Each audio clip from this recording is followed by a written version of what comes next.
Next on the news.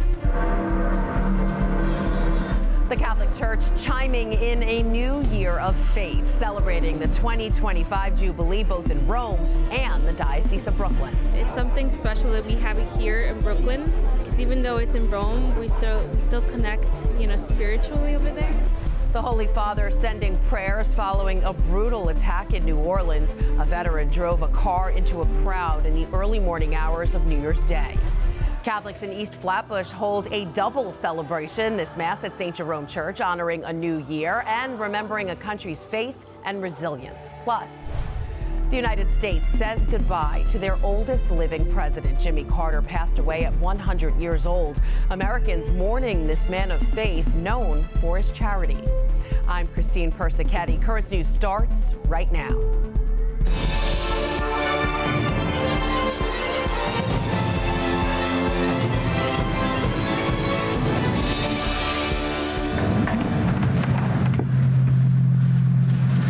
With a knock on the door, the Jubilee begins. Pope Francis becoming the celebration's first pilgrim on Christmas Eve by opening the Holy Door at St. Peter's Basilica.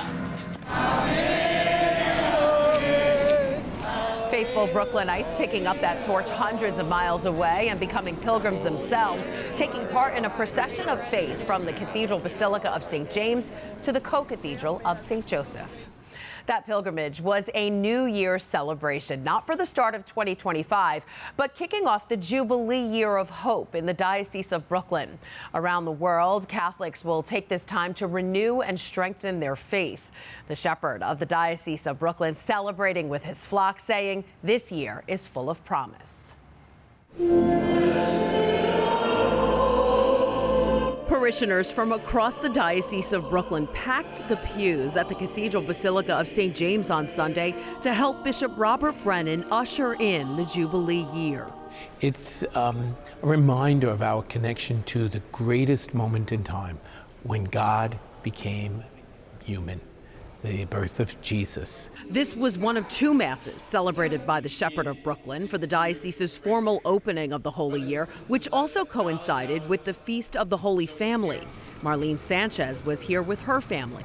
It's a beautiful opportunity as a family and young adults to come and support our diocese and just to spread the love of God throughout the streets of Brooklyn and Queens, I guess.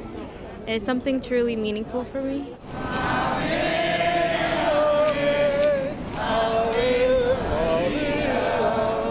Marlene held hands with her family members as she walked through the streets of Brooklyn, following Bishop Brennan, who led a procession with the Blessed Sacrament from the Cathedral Basilica of St. James to the Co-Cathedral of St. Joseph.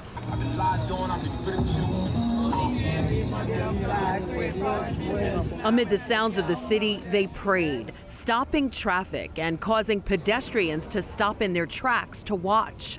Jillian Hunt didn't mind the attention.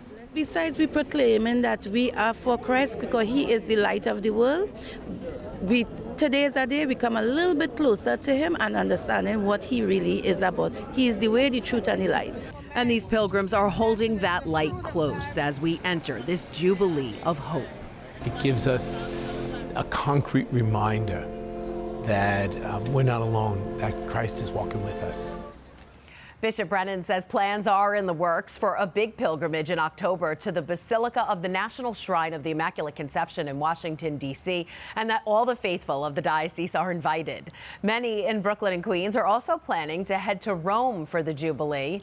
According to Peter's Way Tours, nearly 140 pilgrims from across the diocese are planning to visit the Eternal City, just a fraction of the more than 32 million from across the globe the Vatican is anticipating during the Jubilee. Peter Bahu, the founder of Peter's Way, says those millions of pilgrims have made the planning difficult. We're doing very well for the Jubilee. However, we receive many other requests which we cannot accommodate hotels. Hotels, especially during the peak season in Rome, are taken, sold out. Still, those planning to attend say despite the long waits and the crowds, it'll all be worth it. One of the biggest groups from the Diocese of Brooklyn planning to head to Rome will be a contingent of 80 young people going in July. If you'd like to join one of the groups going to Rome, just go to petersway.com. Also, be sure to stick with Currents News and the tablet for continuing coverage of all things Jubilee. Developing tonight, Pope Francis sending prayers of healing and consolation to the people of New Orleans following the attack on New Year's Day. At least 15 people are dead and 30 injured after investigators say a U.S. Army veteran drove a truck into a crowd of people celebrating during the early morning hours of January 1st. Pope Francis assured the city of his spiritual closeness, commending the victims to the loving mercy of Almighty God.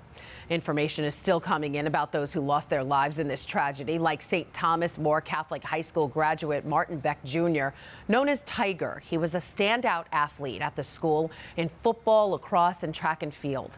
He went on to play for Princeton and most recently lived in New York City, working as a junior trader for a capital markets firm. He was visiting Louisiana for the holidays.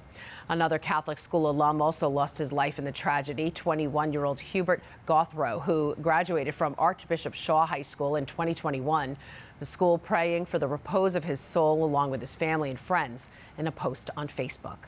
It's believed many of those injured could be Catholic, as many were in New Orleans for the Notre Dame versus Georgia football game. Archbishop Gregory Amond of New Orleans expressed his closeness to the Catholic community in a statement saying, "This violent act is a sign of utter disrespect for human life. I join with others in the Roman Catholic Archdiocese of New Orleans in offering prayerful support to the victims' families. I give thanks for the heroic duty of hundreds of law enforcement and medical personnel in the face of such evil." Turning now to a Brooklyn parish defaced in an unholy act right before the new year. On December 30th, a parishioner at St. Agatha's found illegible red graffiti sprayed on the steps leading to the church's entrance. Pastor Father Peter Bai then alerted the diocese of the vandalism, and police were sent to the Sunset Park Church. Father Bai said he has commissioned workers to clean the graffiti, and an investigation is currently underway. At a more joyous occasion in East Flatbush, parishioners kicked off 2025 with a double celebration. St. Jerome Church was packed on New Year's Day as faithful from all over Brooklyn and Queens also honored Haitian Independence Day.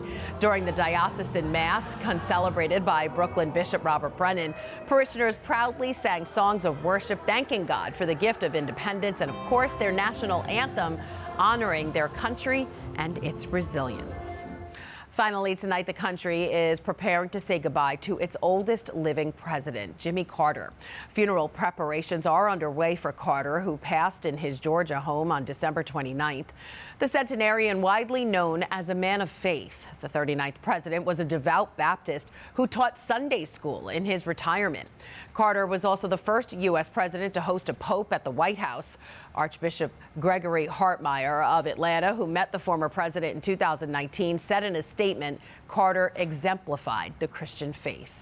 One of the ways many felt he lived out that faith was through his humanitarian work. After leaving the Oval Office, Carter became the face of Habitat for Humanity, volunteering for the charity for 40 years. The president, along with his wife, personally helped to build or remodel more than 4,000 homes in 14 countries. And when he was done, he would gift the families signed Bibles. Those at the Wichita, Kansas branch of Habitat for Humanity say they will remember his legacy. You knew his heart. He had a heart for the people, and he showed that one in his presidency, and then everything he did afterwards and with Habitat for Humanity and just wanting to do the right thing. I just know that he was a Christian man, and his walk with Jesus was firm and correct.